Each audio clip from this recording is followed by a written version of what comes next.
पश्चिम बंगाल विधानसभा चुनाव 2026 के लिए चुनाव आयोग ने चुनावों की तारीखों का ऐलान कर दिया है। पश्चिम बंगाल में 2 चरणों में विधानसभा के चुनाव संपन्न होंगे। पहले चरण का मतदान 23 अप्रैल 2026 को होगा, वहीं दूसरे चरण के लिए वोटिंग 29 अप्रैल 2026 को होगी, जबकि 4 मई को नतीजे घोषित किए जाएंगे। तो यहाँ पर पश्चिम बंगाल में सियासी सरगर्मियां काफी तेज हो गई हैं और यहाँ पर ये देखना अब की काफी दिलचस्प होगा कि अब की बार बीजेपी और टीएमसी के बीच यहाँ पर कड़ी टक्कर देखने को मिलने वाली। तो आइए आज के सर्वे में देखते हैं कि कौन सी पार्टी यहाँ पर बढ़त बनाते हुए दिख रही, किस पार्टी को यहाँ पर इस बार बहुमत मिल पाता है। तो पश्चिम बंगाल की पूरी 294 विधानसभा सीटों का ताजा सर्वे यहाँ पर देखते हैं और देखते हैं कि आखिर 148 सीटों के बहुमत का आंकड़ा यहाँ पर कौन सी पार्टी छू पाती है। तो चलिए आज के ताजा सर्वे को बिना देरी के यहाँ पर शुरू करते हैं। तो सबसे पहले बात करते हैं अलीपुरद्वार जिले की। तो पश्चिम बंगाल के अलीपुरद्वार जिले में कुल 5 सीटें विधानसभा की हैं। अलीपुरद्वार जिले की 5 विधानसभा सीटों का ताजा सर्वे ओपिनियन पोल देख लिए जाए तो यहाँ पर भारतीय जनता पार्टी बीजेपी को 3 सीटें मिल सकती है। टीएमसी के खाते में 2 सीटें अलीपुरद्वार जिले से जा सकती हैं। वही बात करते हैं कांग्रेस पार्टी की, तो कांग्रेस पार्टी का यहाँ पर खाता खाली रह सकता है। वही अगला जिला है कूच बिहार। कूच बिहार जिले में 9 विधानसभा की सीटें हैं। तो इन 9 विधानसभा सीटों का ताजा सर्वे ओपिनियन पोल यहाँ से देखते हैं, जिसमें भारतीय जनता पार्टी बीजेपी को 4 सीटें कूच बिहार जिले से मिल सकती हैं। टीएमसी को भी 4 सीटें यहाँ पर मिल सकती हैं, जबकि कांग्रेस पार्टी की बात करते हैं तो कूच बिहार जिले की 1 सीट पर कांग्रेस पार्टी का कब्जा हो सकता है। इसके बाद अगला जिला पश्चिम बंगाल का है जलपाईगुड़ी। जलपाईगुड़ी जिले में है 7 विधानसभा की टोटल सीटें। तो इन 7 विधानसभा सीटों का जो ताजा सर्वे ओपिनियन पोल यहाँ पर निकलकर सामने आ चुका है। बीजेपी को 4 सीटें यहाँ से मिलती दिखाई दे रही है। टीएमसी के खाते में 3 सीटें जलपाईगुड़ी जिले से जाती नजर आ रही हैं। वहीं कांग्रेस पार्टी का यहाँ पर भी खाता नहीं खुल पा रहा है। इसके बाद अगला जिला है कालिम्पोंग। कालिम्पोंग जिले में 1 सीट केवल विधानसभा की और इस सीट का जो सर्वे आ चुका है तो यहाँ पर बीजेपी के खाते में कालिम्पोंग की विधानसभा सीट जाती हुई नजर आ रही है। टीएमसी और कांग्रेस पार्टी का यहाँ पर खाता खाली रह सकता है। इसके बाद अगले जिले दार्जिलिंग की बात करते हैं। तो पश्चिम बंगाल के दार्जिलिंग जिले में 6 विधानसभा की कुल सीटें आती है। दार्जिलिंग जिले का ताजा सर्वे ओपिनियन पोल देखा जाए तो यहाँ पर बीजेपी को मिल सकती हैं 5 सीटें। टीएमसी के खाते में 1 सीट यहाँ से जा सकती है। कांग्रेस पार्टी का खाता खाली यहाँ पर रहता हुआ नजर आ रहा है।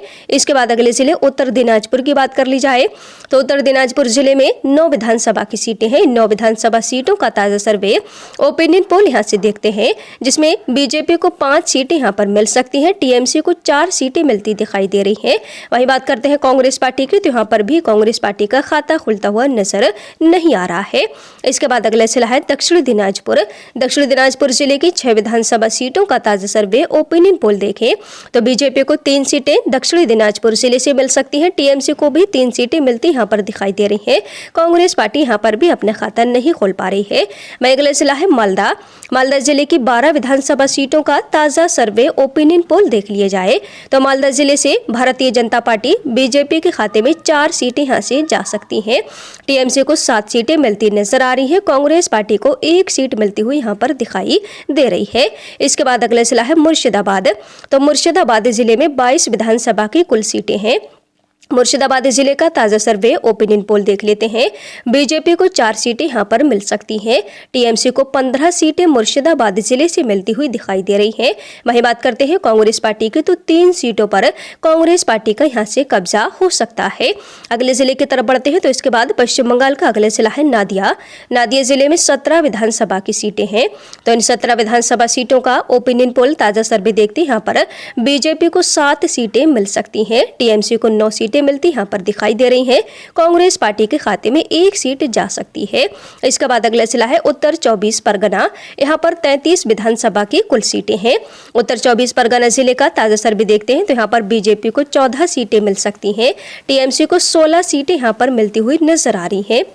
वहीं कांग्रेस पार्टी के खाते में 3 सीटें उत्तर 24 परगना से जा सकती है।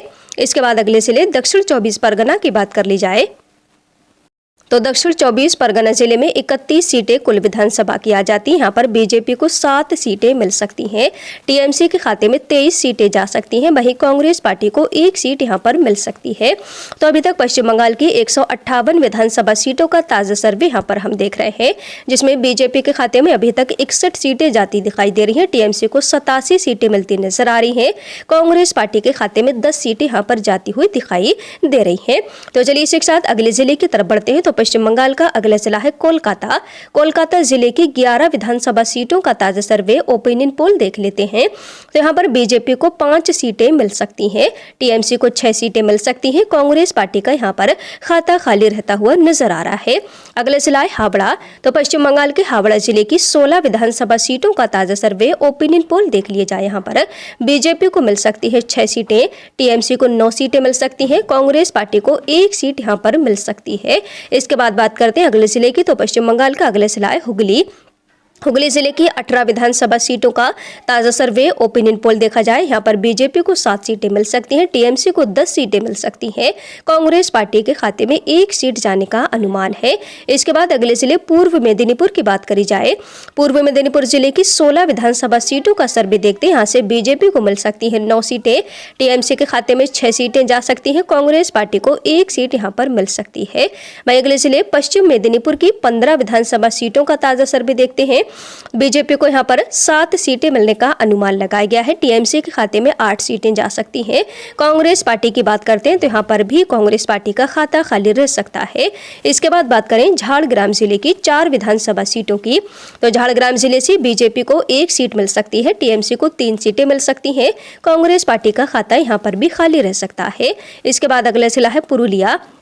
पुरुलिया जिले की 9 विधानसभा सीटों का ताजा सर्वे ओपिनियन पोल देख लेते हैं। यहाँ पर बीजेपी को 5 सीटें मिल सकती हैं, टीएमसी को 4 सीटें मिल सकती हैं, कांग्रेस पार्टी का खाता खाली रह सकता है। वहीं अगले जिले बांकुड़ा की बात करें, 12 विधानसभा की यहाँ पर सीटें हैं। बांकुड़ा जिले का ताजा सर्वे देखा जाए तो यहाँ पर बीजेपी को 6 सीटें मिल सकती हैं, टीएमसी को भी 6 सीटें बांकुड़ा जिले से मिल सकती हैं। वहीं कांग्रेस पार्टी का खाता खाली यहाँ से भी रह सकता है। इसके बाद अगले जिला है बीरभूम। बीरभूम जिले में 11 विधानसभा की कुल सीटें हैं। तो इन 11 विधानसभा सीटों का सर्वे देखते हैं। बीजेपी को 4 सीटें बीरभूम से मिल सकती हैं, टीएमसी को 6 सीटें मिल सकती हैं, कांग्रेस पार्टी को 1 सीट यहां पर मिल सकती है। इसी के बाद अगले जिले की बात करते हैं तो पश्चिम बंगाल का अगला जिला है पश्चिम बर्धमान। पश्चिम बर्धमान जिले की 9 विधानसभा सीटों का ताजा सर्वे देखते हैं। बीजेपी को 5 सीटें यहाँ पर मिल सकती हैं, टीएमसी को 4 सीटें मिल सकती हैं, कांग्रेस पार्टी का खाता यहाँ से भी खाली रह सकता है। इसके बाद अगला जिला है पूर्व बर्धमान।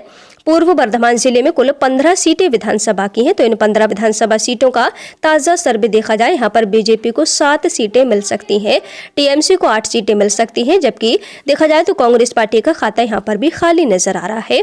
तो यह है पश्चिम बंगाल की पूरी 294 विधानसभा सीटों का ताजा सर्वे ओपिनियन पोल है, जिसमें बीजेपी को 123 सीटें मिलती हुई यहाँ पर नजर आ रही है, टीएमसी के खाते में 157 सीटें जाती दिखाई दे रही हैं, वहीं कांग्रेस पार्टी को 14 सीटें यहाँ पर मिलती हुई नजर आ रही है।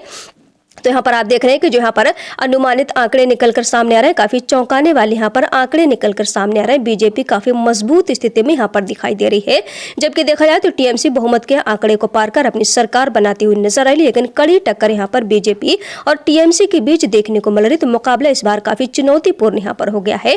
तो इस बार आपकी क्या राय है, कॉमेंट बॉक्स में कॉमेंट करके अपनी राय हमें जरूर दें, क्योंकि जनता की राय लोकतंत्र को मजबूत बनाने के लिए बेहद जरूरी है। तो चलिए इसी के साथ मिलते हैं एक नए ओपिनियन पोल में, तब तक के लिए बने रहिए हमारे साथ।